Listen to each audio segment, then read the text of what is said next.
introduce the class.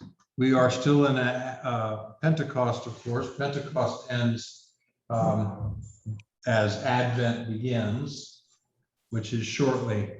I'll have something to say about my Advent plans in a few minutes. Today's discussion is we're getting into the heat of the what's called the Passion.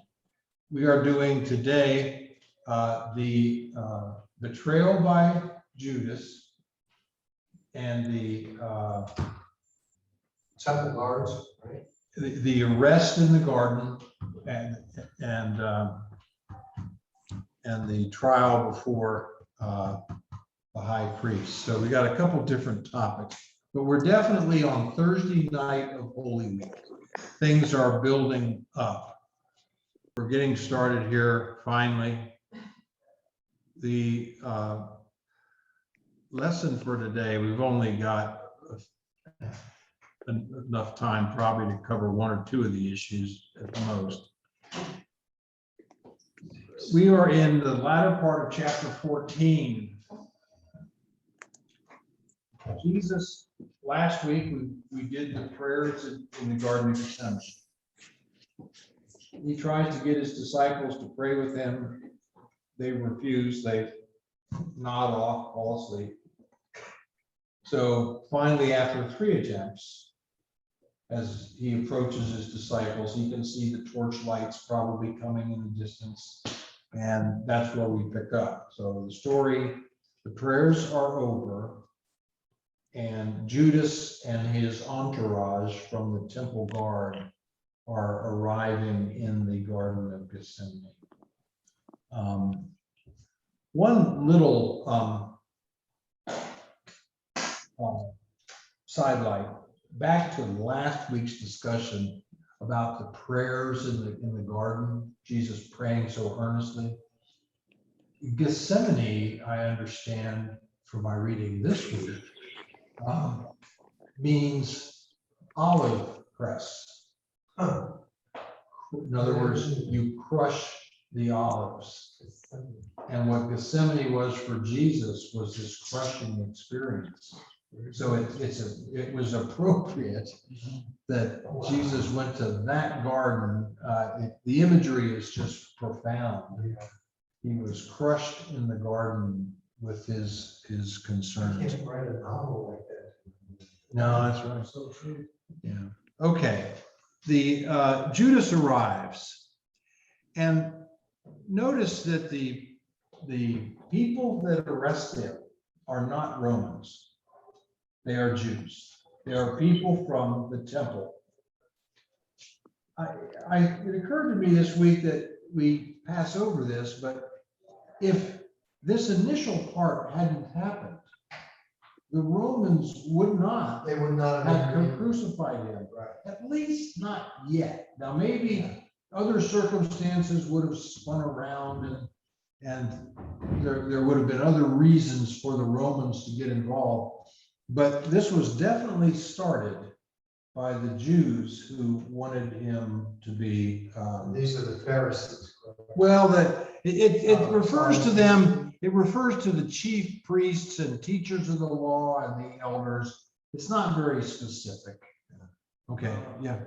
I believe historically the Romans didn't really care about, they're like, I believe one said, who cared? None of you the king or something. Okay, I think you're correct. The Romans didn't really care about the religious issues that were being raised. Right. All they cared about was the peace. They wanted the taxes collected and transferred to Rome in an organized and business-like way. As long as that happened, they could have cared less if you worshiped God in the temple or the local bush over behind the garden or something. Anyway. After the so-called trial, the Pharisees, scribes and elders must have done some fancy footwork going over to Pilate to ask for those truths. Yes, it's clear that there is a relationship behind the scenes here that they can call They can get Pilate's help, and perhaps he can get theirs. We don't know. Yeah. He wanted to go both ways. But we should- Okay, Judas arrives, and the sign of the betrayal that he's arranged in advance is to give a kiss to Jesus. I always thought it was a little odd that you needed such a sign. With all the teaching and preaching and miracle workers, I would have thought that there would be no question which one was the rabbi. And I'd seen all the movies anyway, so I knew what he looked like. So but part of the story is Judas has to identify Jesus to the guard. Again, I think that's odd, but it happened. And then you get this story, which is recounted differently. And this is similar, remember, to the walking on water story. We get Jesus is arrested. They take hold of him, and somebody raises a sword to strike. Now, in Mark, it just says somebody. Then one of those standing near drew his sword and struck the servant of the high priest, cutting off his ear. Not a very good strike, in other words. I doubt his purpose was to cut off his ear. Now, It this was is- probably to cut off his head. yeah, And why a servant? Why not? He just a swung. combatant? I think he swung out, but this is where we get a difference. Remember, this is Mark, which we've said is probably Peter's gospel. Peter told Mark, Mark wrote us the story. In John, we know the guy's name. It was Peter who struck out. But not in Luke or Matthew. No, but John tells us to. I just find that interesting. And also, we get more of a story in John. Jesus rebukes Peter for the striking. He said, this is not how I intended for this to go. And he heals the ear. Now, that's actually a pretty important little detail, because at the moment, according to the way Mark puts it, Peter has just been involved in resisting arrest. There's evidence laying on the ground, right? Jesus, by healing the servant, removes that problem. Peter is free. He's going to run away. Peter's free to run away now. It is, I find that a little bit interesting legally. yeah. Because until the servant was healed, Peter could be in real trouble. Yeah, attempted murder. Now, Jesus does raise a question. He says, am I leading a rebellion? Why the soldiers and the weapons? I've been, as he said, every day I was with you teaching in the temple courts. You did not arrest me. That's a good question.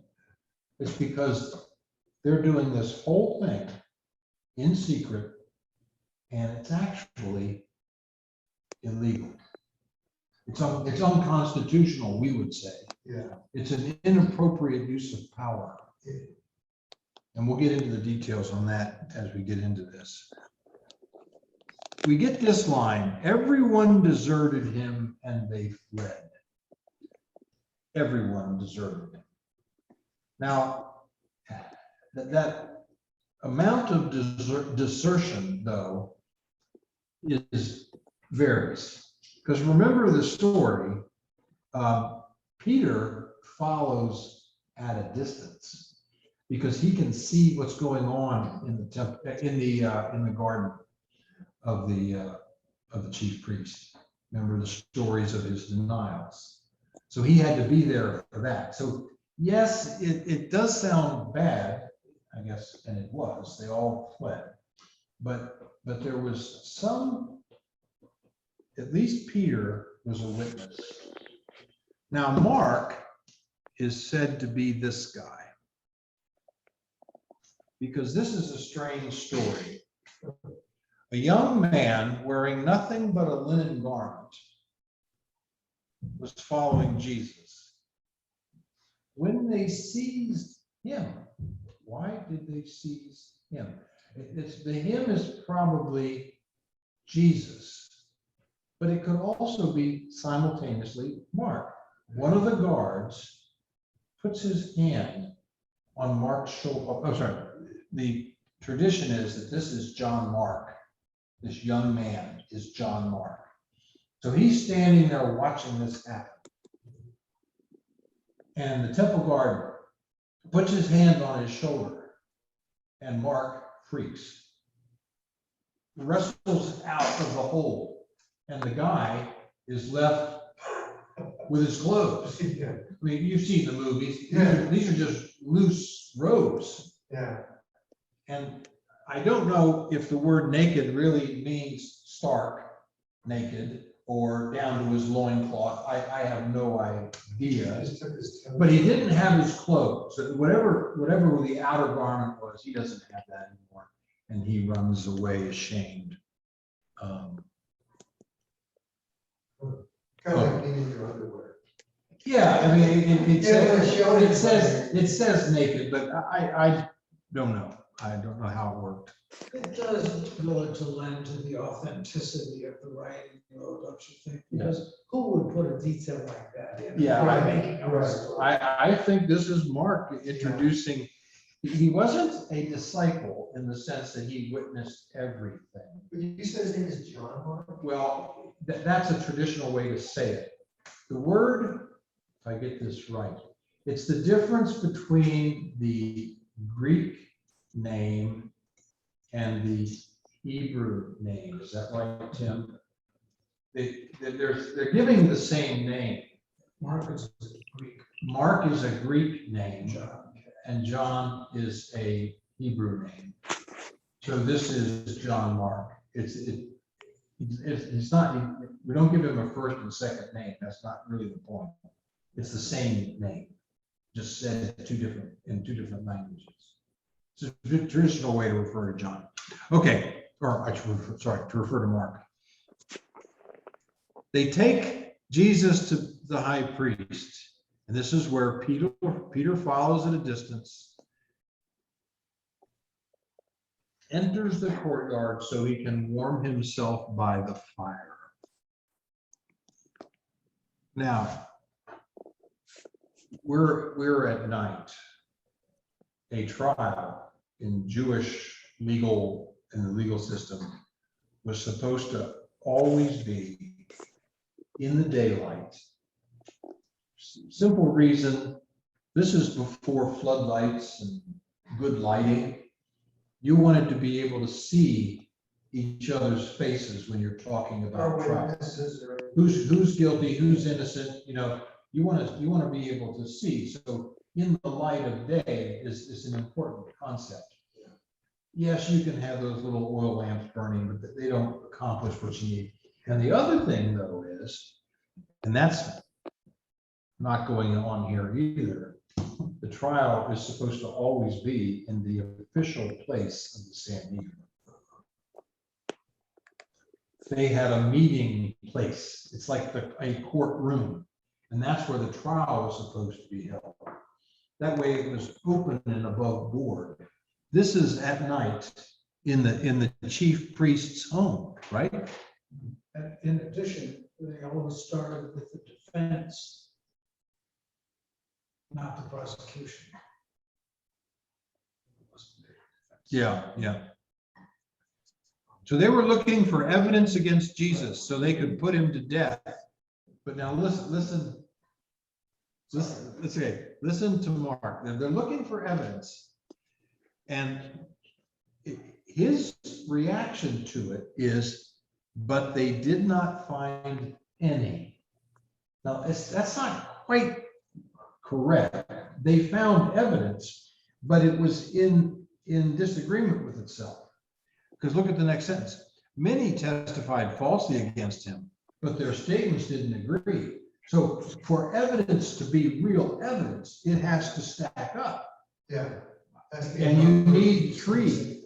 Ideally, I'm not sure if you could get away with two, but ideally you wanted three witnesses who agreed on every point.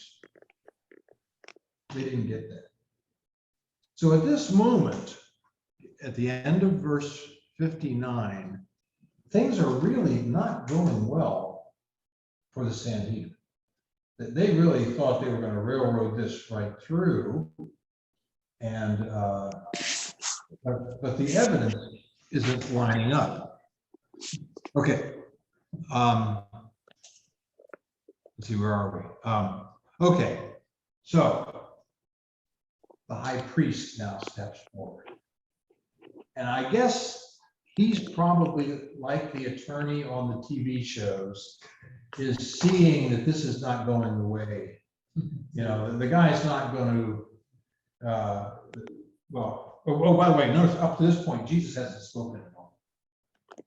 This was all going on, and Jesus is just standing there watching. Okay. But the chief priest is trying to get Jesus to trip. Are you not going to answer?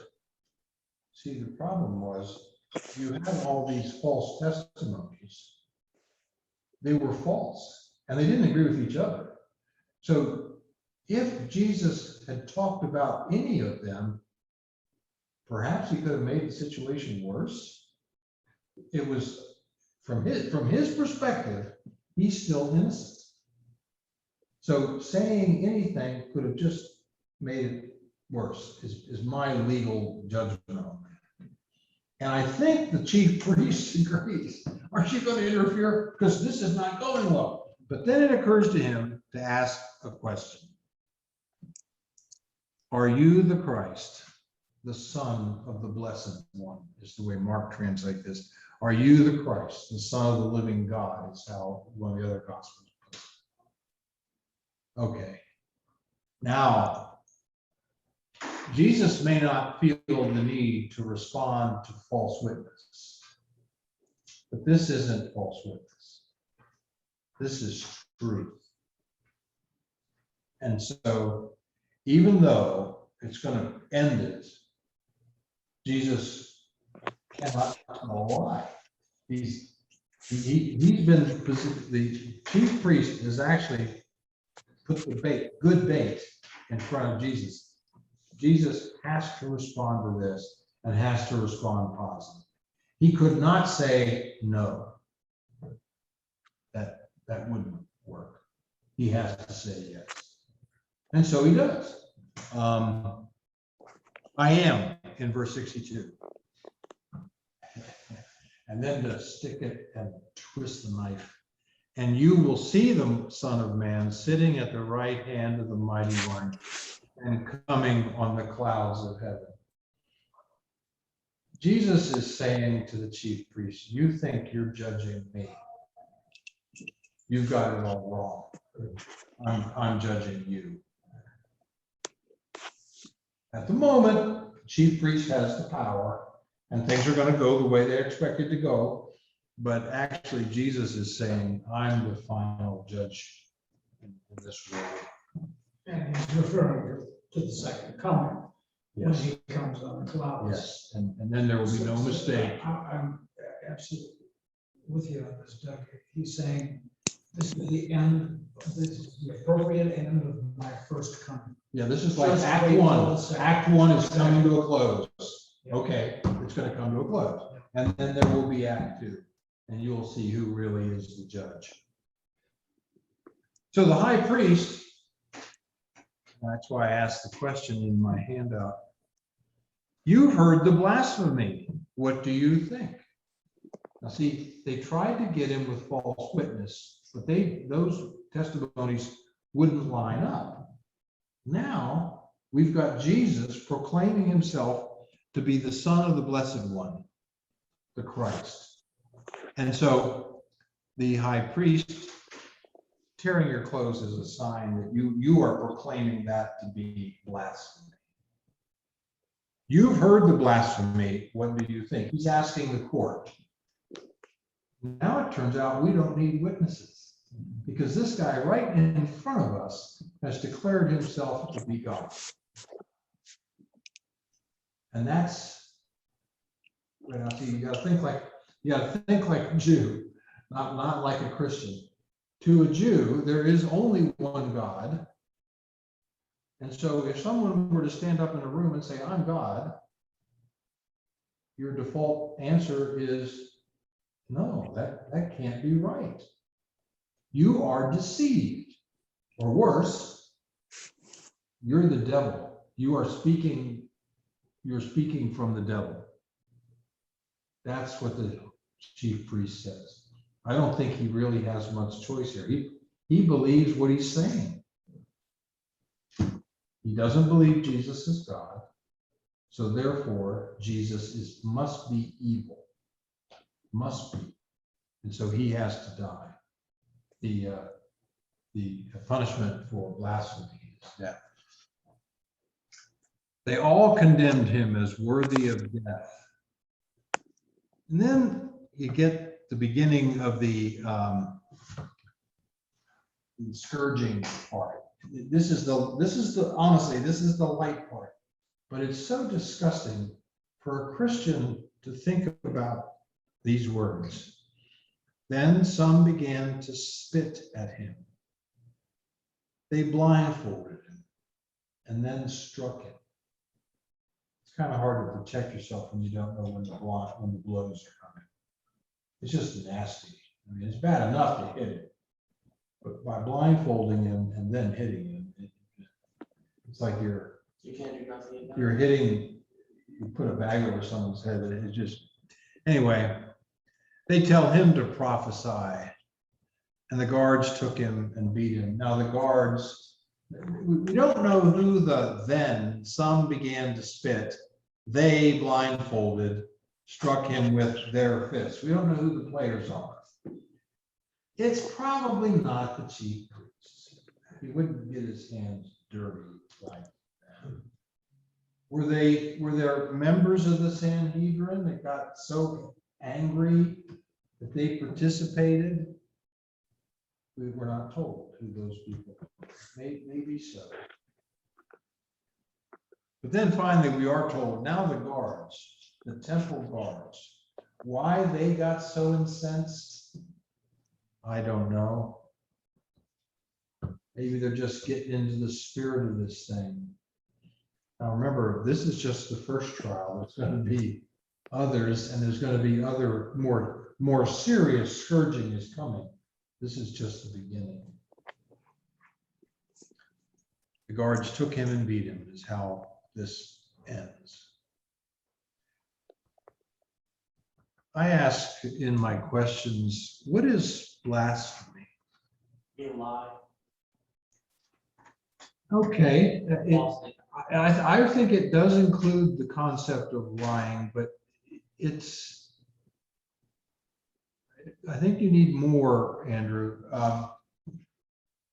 If I tell you the sky out there is green, that's a lie?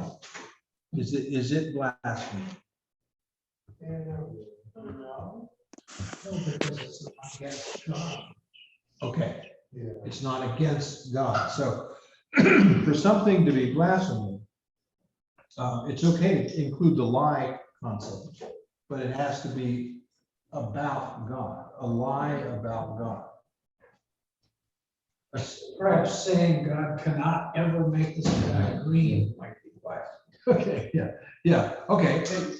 You could answer my question, is the sky green? You could say, well, God can't make it green. You know, it's kind of funny. Now I have just blasphemed. That makes it blasphemy. Because God could make it green, I should say, to be correct, I should say, God has not made it green. That's a correct statement. But if I limit God's power, I say God can't do that. In general, don't you think insulting God is a pretty good definition of blasphemy? Yeah. And all those the high priest who attributed Jesus' godhood to the deity, that's committing the unforgivable sin. Yes, what's strange here is they were accusing him of blasphemy, but actually, They were, because Jesus was actually telling the truth, yeah. they are the ones who are blaspheming. They would never accept that logic. And worse than blasphemy, it's the unforgivable sin, because they're attributing Jesus' power to Satan. Satan. Yeah. He doesn't actually use that term here. He uses the term blasphemy, though. So the Jews would believe in Satan. Fair enough. You had different names for Satan. Beelzebub is probably the most well-known one. A spirit that was evil. Yes, I don't know. I can imagine they believed in the fallen angel concept. Yeah, I think that's right. I think the Garden of Eden, the Genesis refers to the snake, not Satan, the snake. But the snake gets cursed. Wasn't Satan known as the serpent? Well, that's how we interpret it. But you don't find that in Genesis. It doesn't say that Satan was the snake. It just says a snake started talking to Eve. So it's, anyway. That's it for today. I want to give you one preview. If you want to do some, just a second. I'm looking for something. Here it is.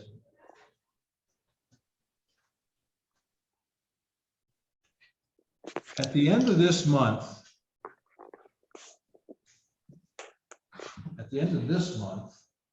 we go into Advent.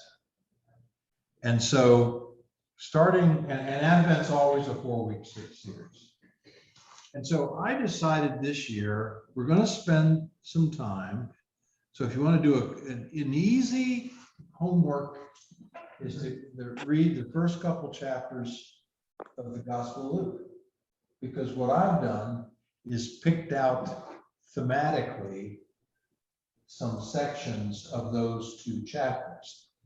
We're going to spend some time talking about the fact that John the Baptist's birth was foretold and how that happened. We're going to talk about how Jesus' birth was foretold. One reason I'm doing that is I'm lifting up the role of women in the early Gospel of Luke. Women are playing a part in this story, as you would expect. If you're going to talk about birth stories, you're going to talk about women. Okay. Now, angels play an important part, and the role of prophecy. Angels speak the word of God, and so does a prophet. When a prophet says, I'm bringing you the word of God, right? So angels and prophets proclaim the word of God. So that's my 3rd week. And my 4th week is traditionally in a 4-week Advent series. You spend some time on the 2nd Advent, not just the Christmas story, but the 2nd Advent is coming again. And in the Gospel of Luke, now you have to go beyond chapter 1 and 2. But in the deeper chapters, there's material about second coming issues. And then finally, we will get to Christmas. And on Christmas Day, I'm going to do something very traditional. Luke chapter 2 is my favorite rendition of the Christmas story. And I'll probably use the King James version. So that's Advent, Advent and Christmas, a 5-week series that begins right as this month is ending. So let me change the share again, jump to the Lord's Prayer. I have a quick question. Yeah. So our demons are they technically just fallen angels? I think so. That's what the Bible teaches. I don't know if there's another class of being.